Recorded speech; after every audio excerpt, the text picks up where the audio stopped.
Welcome to Monster Territory, ladies and gentlemen, brought to you by the Foul Territory Network. Bummer of a day today, going for the sweep, couldn't quite close it out.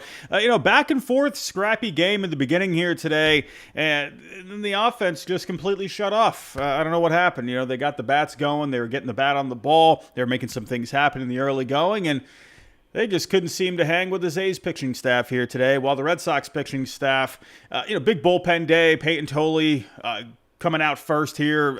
Yes, it was a start for him, but it was only a couple of innings, so he was really just playing opener here today. You had a few guys in that bullpen stepping up. Kyle Harrison making his Red Sox debut here today. We'll dive into that, but Justin Slayton still trying to figure something out here. He has not looked great since coming back from the IL. I understand, he did miss a lot of time. We're looking at September as a time for him to try and find his mojo again, but these are important games here. We're in September. It's September 10th. Got the Yankees coming up. We got to start really knuckling this down here. Again, you always want to just win the series. That's the goal. The sweep is a luxury at the end of the day. But still, it is crunch time. You're going for that division. It is within reach. You got the Blue Jays coming up. You got the Yankees coming up this weekend.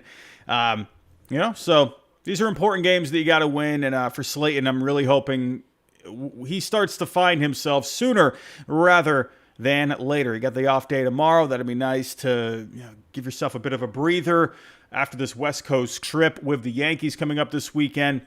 Big weekend coming up here. Big matchups coming up over the next few weeks here. So we'll get to it. But for the Red Sox, getting back to the bats here, once again, runners in scoring position. It's a bit of an issue here. We have talked about this how many times now? I feel like I bring it up almost every single episode. Even when they win, only 2 for 16 with runners in scoring position here today.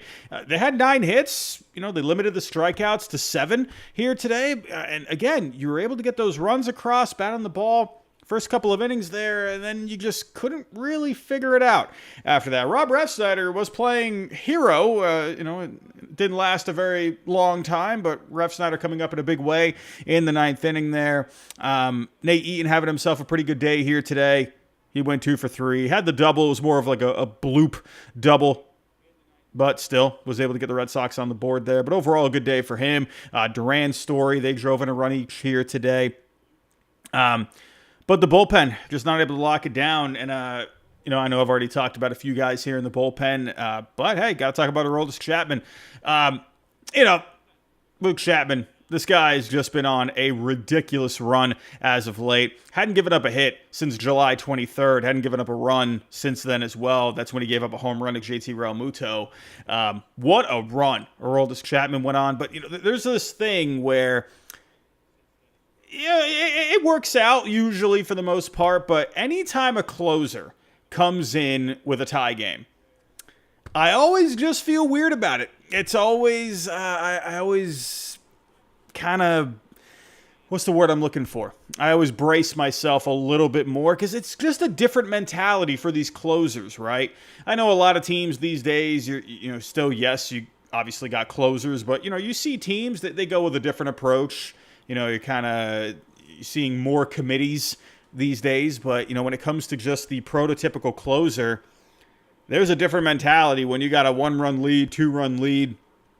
And so tie game, I always feel a little weird about it. And, of course, ended up not working out for the Red Sox here today. But what a run for Chapman. Again, hadn't given up a run or a hit since July 23rd. That's 17 appearances in a row.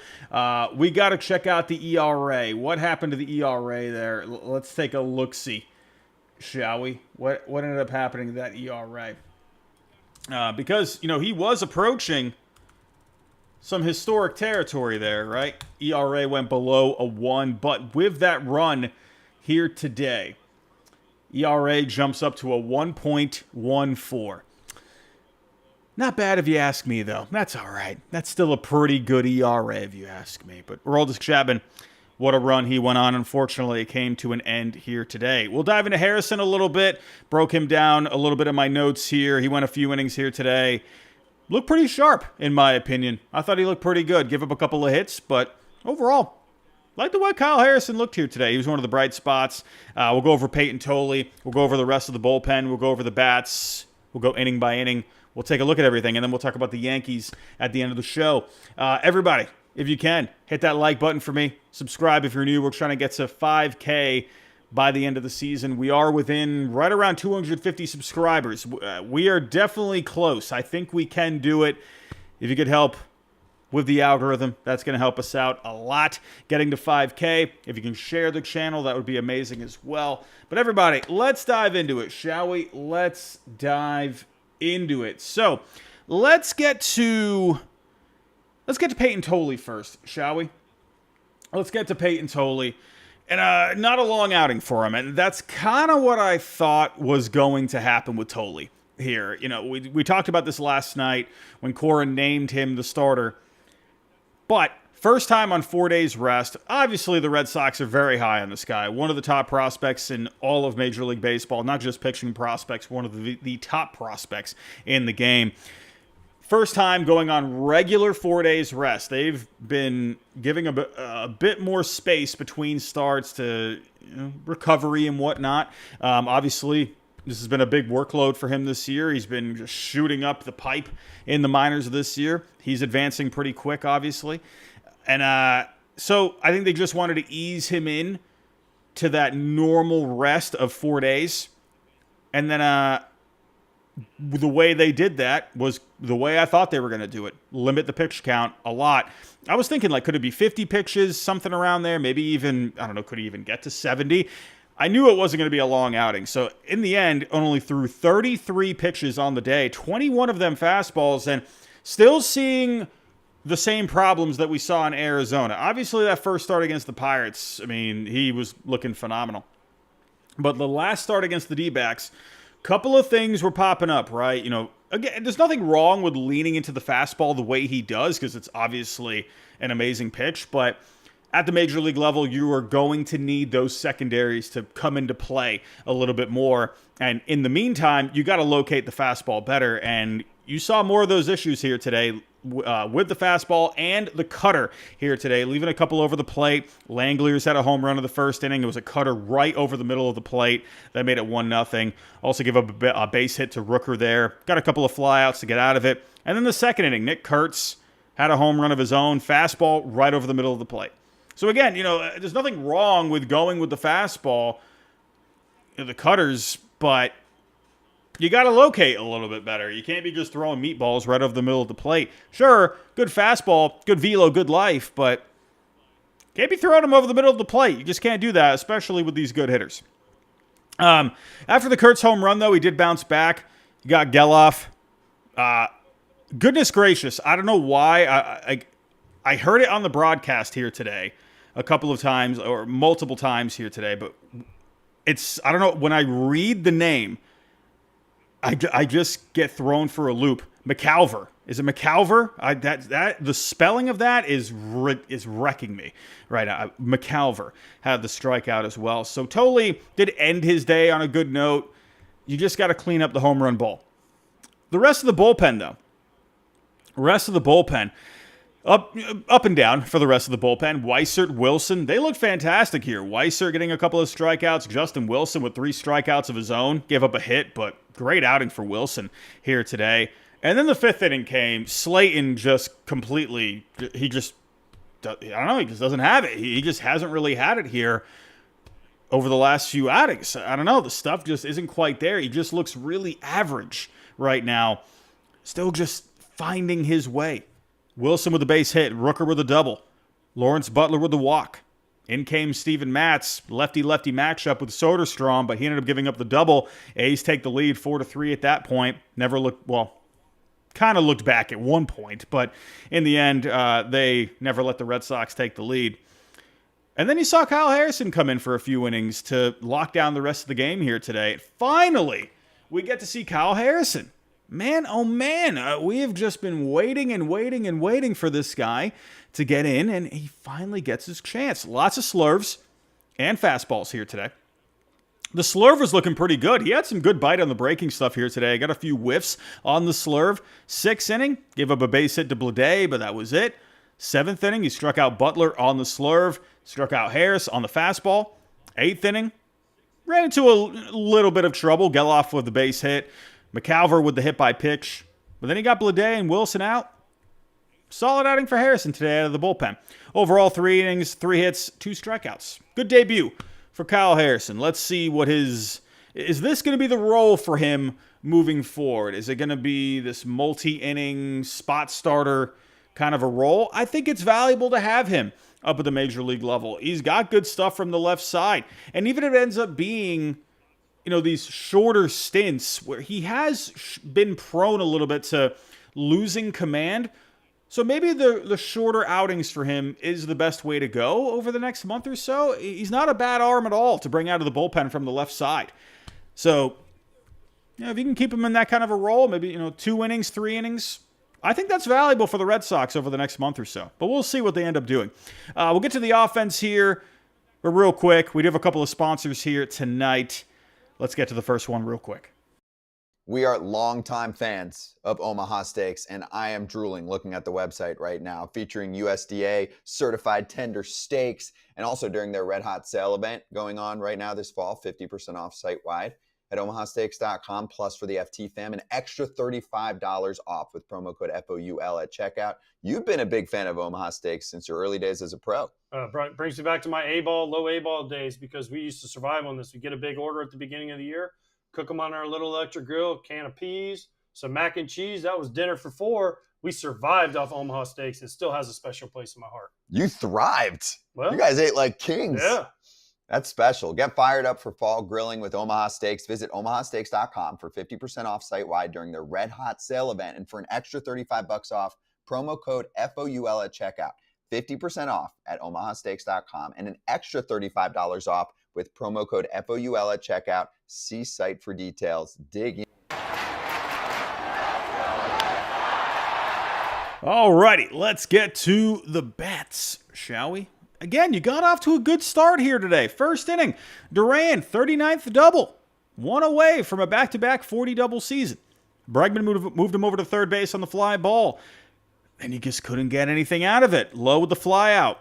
Trevor Story down by the way of the K by Mason Barnett. Good opportunity there. Couldn't come through. Second inning, the A's took the lead in the bottom of the first after the Langeliers home run. The Red Sox answered. Massa with the walk, Sogard with the base hit.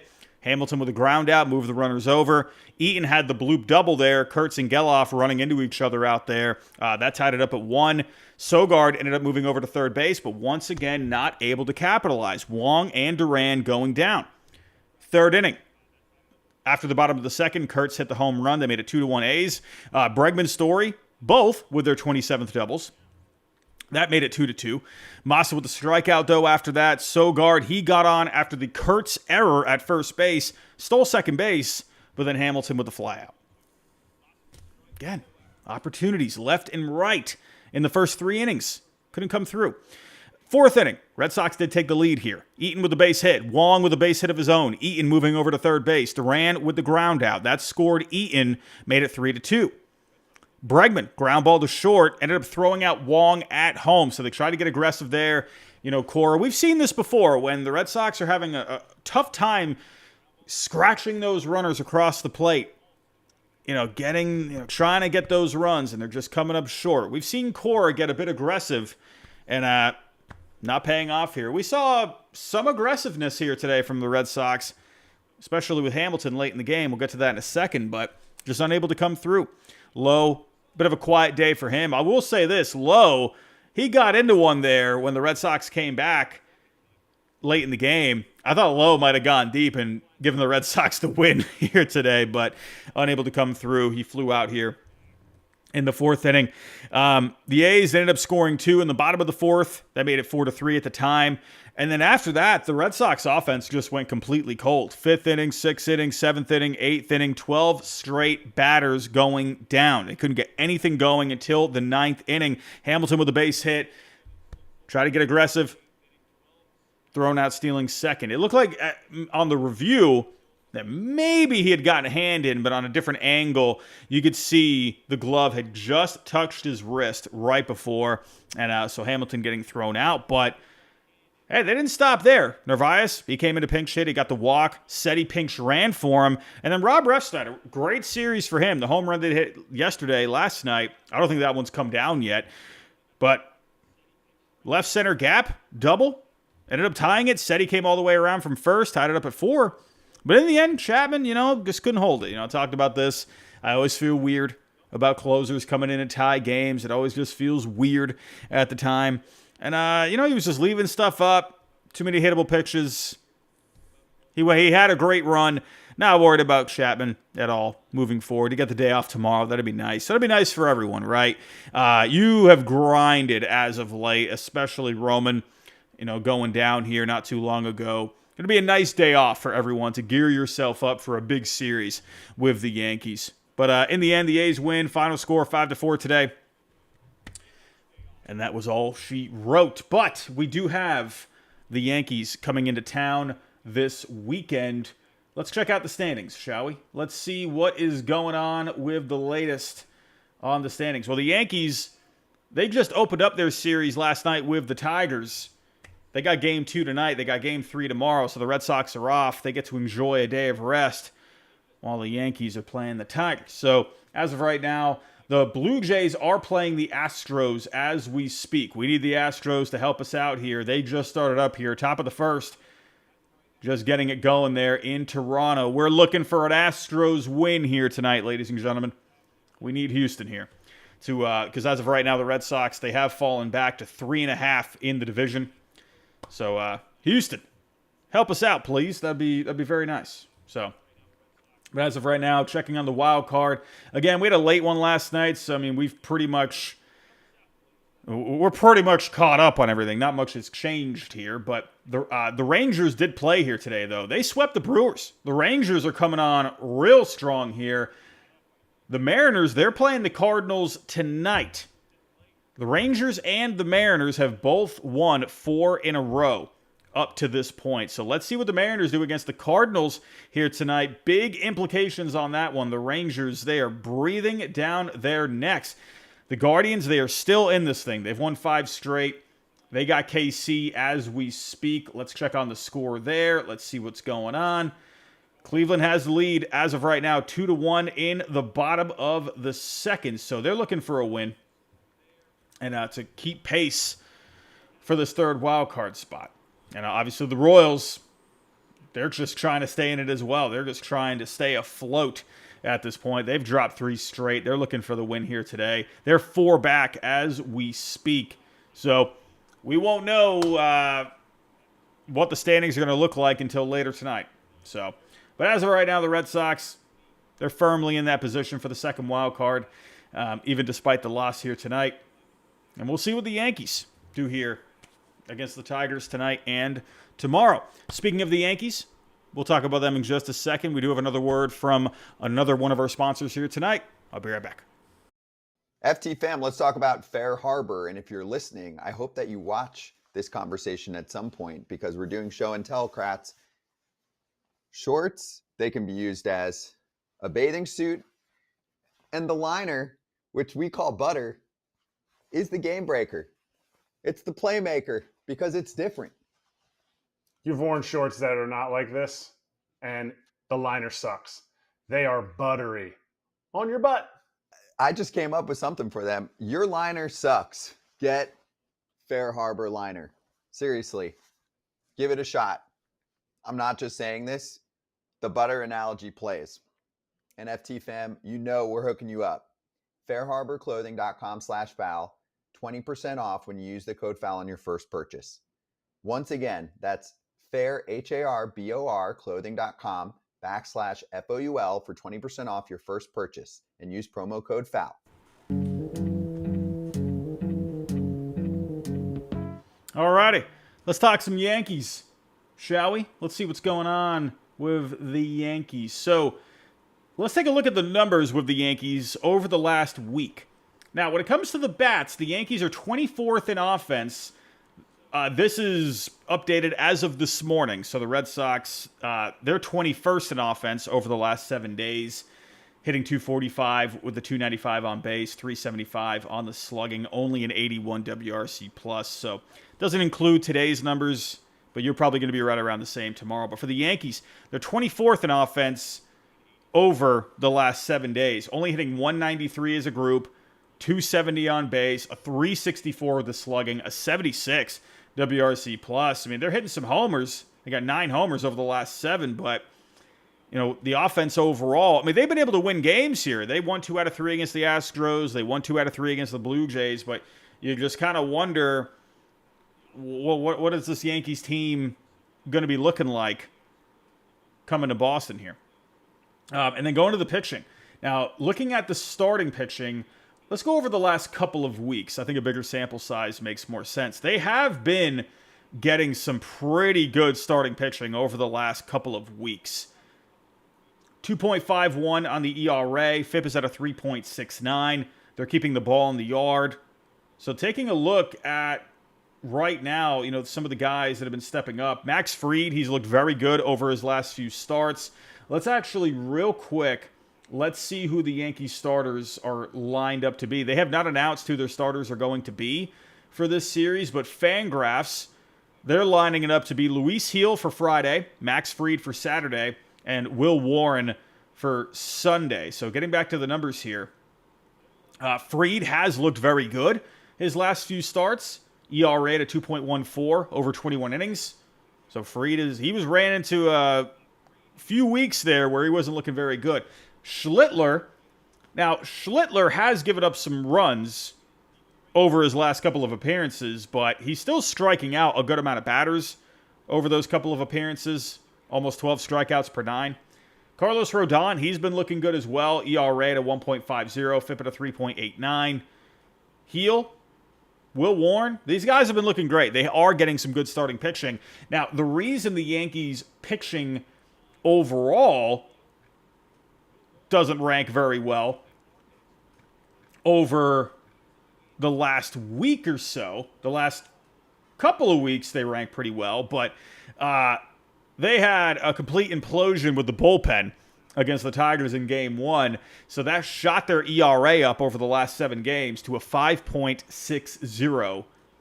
So minus that bullpen performance, the Yankees have been pitching well, and that's why they've been able to win some games despite not getting a whole lot of offense as of late. So the Red Sox, I'll be honest, it does worry me a little bit, just because the Red Sox offense, they have been so up and down, and they have had their struggles with runners in scoring position. So with the Yankees, obviously the bullpen, that was a mess in Game 1 against the Tigers, but the starting pitching for the Yankees has been great. And, the Red Sox, they got to figure this out with the runners in scoring position here. It's nice that, they won the 2 there against the A's. They've been getting some good pitching as well. But hey, against this Yankees team, you got to get this offense going a little bit more, especially with how good they've been with the pitching. Now, for the Red Sox starters, Giolito going Game 1, Brian Bayo going Game 2, and Garrett Crochet going Game 3. So, taking a look at these guys overall in the year, Giolito, 23 starts, ERA at a 3.38, FIP just above a 4. Giolito, his last time out against the Yankees, wasn't amazing overall. The command wasn't great. He was giving up some hits. He was walking some guys. Wasn't a very long outing for Giolito. I believe he didn't even make it out of the 5th inning. Did he make it out of the 5th inning against the Yankees? No, it was 4 2/3. So let's see what Giolito does here tomorrow. We will see. And then Brian Bayo, though, he looked incredible against the Yankees his last time out at Yankee Stadium. 7 innings, 3 hits, 0 earned, 5 Ks. So let's see if the Yankees can make the adjustments against him. And then on Sunday Night Baseball, you got Garrett Crochet. Garrett Crochet looked phenomenal in this series against the A's. One of his better outings of the year. 7 innings, 10 strikeouts overall. He was in complete command. Everything just looked more smooth with him. He looked more comfortable out there. He was pinpointing all the pitches. Had the command of his pitches. Crochet looked great. So let's see if he can carry that momentum into Sunday Night Baseball against Will Warren. So, yes, the Red Sox, they have had their way with the Yankees this year. We'll see what they can do here without Roman Anthony. Remember, they've taken it to the Yankees with Roman. Let's see what they can do without Roman. But everybody, that is all I got here for tonight. That is all we got here. It feels nice to actually be done early. It feels good. I'm not going to lie. It's been a couple of late ones here the last couple of nights. So feels good to be done around 7:30 Eastern time. But real quick, we do have a couple of comments in the chat. Let me see what you guys are saying here. John in the chat. Robbie, should the Red Sox trade for Brent Rooker in the offseason and move on from Yoshida? What would a trade cost? Rooker is a mini Schwarber. Well, I hate to throw water on the idea because I really wanted Brent Rooker over the last couple of years. I was hoping the Red Sox could pull off a deal for him. But the A's signed him to an extension. I don't see them moving on from Rooker at all. The A's, they want to get back into contention here. Rooker is a guy, he's like a face of the franchise kind of a guy. So I don't think they're going to move him. Now, could the Red Sox make a run at Kyle Schwarber this offseason? I think that's possible. I think they could definitely submit a bid. I think they could definitely make some phone calls there. And we got a couple of comments on Chapman. Scott in the chat. Chapman showed he's human after all. Yeah, again, he's been pitching his butt off as of late. It's very hard to be perfect for almost an entire season. So Chapman will give you a break here today. That's okay. And then Monk in the chat. Monk mode. Chapman didn't have it today. What can you do? What can you do? What can you do? It is what it is. But everybody, I'm out of here. Go enjoy your night. It feels good to not have to stay up incredibly late for a game here tonight. So I'm out of here, everyone. Enjoy your night. We'll be off here tomorrow unless there's anything breaking. I don't know what kind of breaking news we could have, but if something does happen, I'll be here. If not, we'll be back here Friday night. I'll see you then.